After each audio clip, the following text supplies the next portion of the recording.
Vai mani noklausās? Visdrīzāk šī doma kaut reizi prātā ir iešāvusies katram.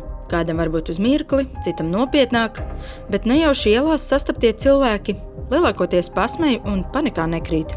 Esmu dzirdējis, ka tādas runas ir, kad iespējams var noklausīties.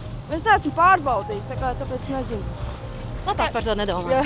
Es arī pārāk par to nestraucaties izskatās.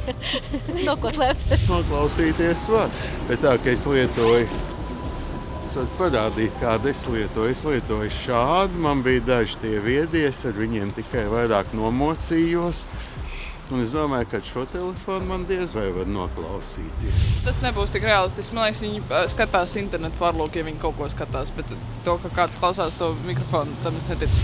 Mēs dzīvojam 21. gadsimtā. Tās ir reizē liels priekšrocības un ir arī zinām trūkumi, ar kuriem jārēķinās un droši vien jāturpina izglītoties, lai būtu informēts un lai nekļūtu par peles slazdā.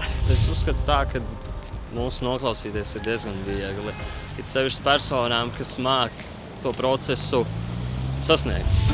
Skaidrības labad iedalīsim digitālo noklausīšanos 3 kategorijās. Pirmā – likumīga telefona sarunu noklausīšanās. Tā tiešām pastāv. Ir dienesti, kuriem likumā noteiktajā kārtībā ir ļauts to darīt. Kopumā tās saucās operatīvās darbības, ko regulē operatīvās darbības likums. Vairumā gadījumu cilvēkiem, kas nonāk šo iestāžu redzeslokā, ir iemesls, kāpēc viņām šīs darbības ir jāveic. Par šo skaidrs. Plašāk varbūt kādā citā sižetā, tāpēc ķeramies pie otrās kategorijas. Par piemēram Facebook, kas reklamē tieši to, par ko esam runājuši vai domājuši, un liek noprast, ka sociālajie mēdīji visu dzird.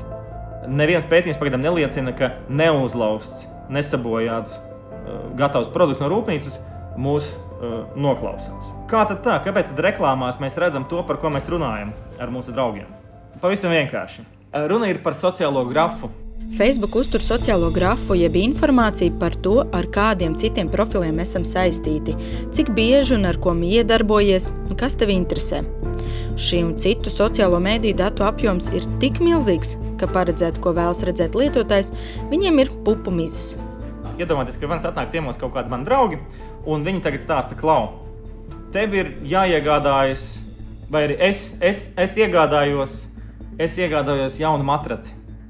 Un arī tev es iegādājos jaunu matraci. Un tagad draugi aiziet prom, mēs esam dzirdējuši par sarunu par matraci, un tā pašā vakarā mums internetā rādās matraču reklāmas. Tas ir tāpēc, ka mūsu draugi, viņi kaut kur uzzināja par šiem matračiem, vai nu viņiem pašiem parādīs reklāma, vai viņu draugi vai paziņas viņiem pastāstīja par šiem matračiem. Un, diemžēl, to ir grūti aptvert, bet, diemžēl, šo te lielo uzņēmumu rīcībā ir milzīgi anotēti sociālie grafi, kur viņi redz, ka kāds ir meklējis, un tad arī draugiem, attiecīgi saistītiem personām, var parādīt atbilstošās reklāmas. Klasiskais pizzas piemērs, viņš piektdienas 4 naktī ieiet Facebookā un viņam reklamē pizzu. Kā viņi varēja zināt, ka es tagad gribu ēst pizzu? Kā diez Facebooks var iedomāties, ka 5 naktī kāds pēc tusiņa grib pizzu ēst? Protams, ka viņi to visu zina, jo tu neesi vienīgais. Mums bieži gribas domāt, ka mēs esam ļoti unikāli un neparedzami. Cilvēks ir tik ļoti paredzams. Saprotot, ka šo īsti nevar saukt par noklausīšanos, visbeidzot virzāmies pie 3. kategorijas – nelikumīga un ļaunprātīga noklausīšanās. Tāda ir iespējama 2 gadījumos. Ja mēs neliekam atjauninājumus savās iekārtās, tad ir iespējams, ka mūsu iekārta uzlauž un var noklausīties tās sarunas un tās sarakstas, kuras mēs veicam iekārtā.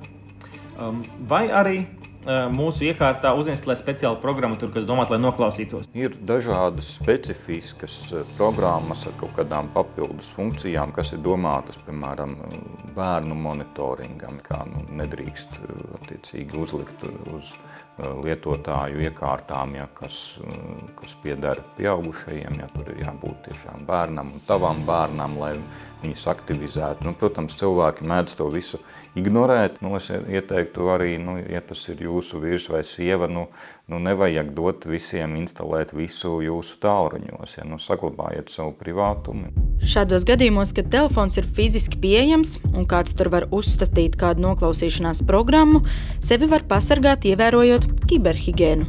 proti uzticot savu tālruni tikai sev, nodrošinoties ar biometrisko identifikāciju un divpakāpju verifikāciju. Visus riskus gan tas neizslēdz, jo ir iespējami arī attālināt uzbrukumi. Bet cilvēkiem nevajadzētu par to satraukties, jo, lai kādu noklausītos, kādam ļaundarim, tev ir jāatrod kaut kā piekļūt tavai ierīcei, kaut kāda ievainojamība. Šīs ievainojamības tirgojās melnajā tirgū par 500 000 aptuveni. 500 000 par vienu ievainojamību, ar kuru var kaut ko izdarīt tavā ierīcē. Ja kāds uzskata, ka viņš ir 500 000 vērts, tad es domāju, viņš neskatās šo raidījumu. Viņš jau dzīvo varbūt kaut kādā cietoksnī vai viņu apsargā kaut kāda dienesta.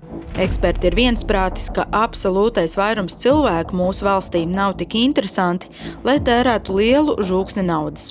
Kirills Solovjovs lēš, Latvijā tādi varētu būt vien 30 līdz 50 cilvēki. Mēs esam konsultējuši gan uzņēmumu valdes locekļus, valsts iestāžu vadītājus, tā skaitā arī ministru kabineta locekļus atsevišķus par situācijām, kur viņiem šķiet, ka viņu iekārtas varētu būt uzlaustas, vai arī viņas mēģina uzlauzt, vai viņus noklausās. Atsevišķos gadījumos šādi mēģinājumi tiešām ir apstiprinājušies. Nav arī gluži tā, no rīta izdomāju un jau vakarā noklausos. Pāris dienu laikā, protams, ja nav kur likt naudu, tad gan to varot dabūt gatavu. Nekas pašam tehniski nav jāzina, vienkārši jāsamaksā par pakalpojumu pareizajiem cilvēkiem. Tās valstis, kas ir iesaistītas šo pakalpojumu tirdzniecībā, viņas nav Eiropas Savienībā, tā kā tur tie privātuma ekspektācijas un prasības ir bišķīt citas. Tiešām šie uzbrukuma rīki, kas izmanto kaut kādas nezināmas ievainojamības, ir ļoti dārgi. Neviens vienkārši tāpat pret jums, kā privāta personu, to neizmantos. Parasti viņi tiešām šos produktus pārdod valsts un kaut kādu speciālo dienestu kontrolētiem uzņēmumiem. Ja?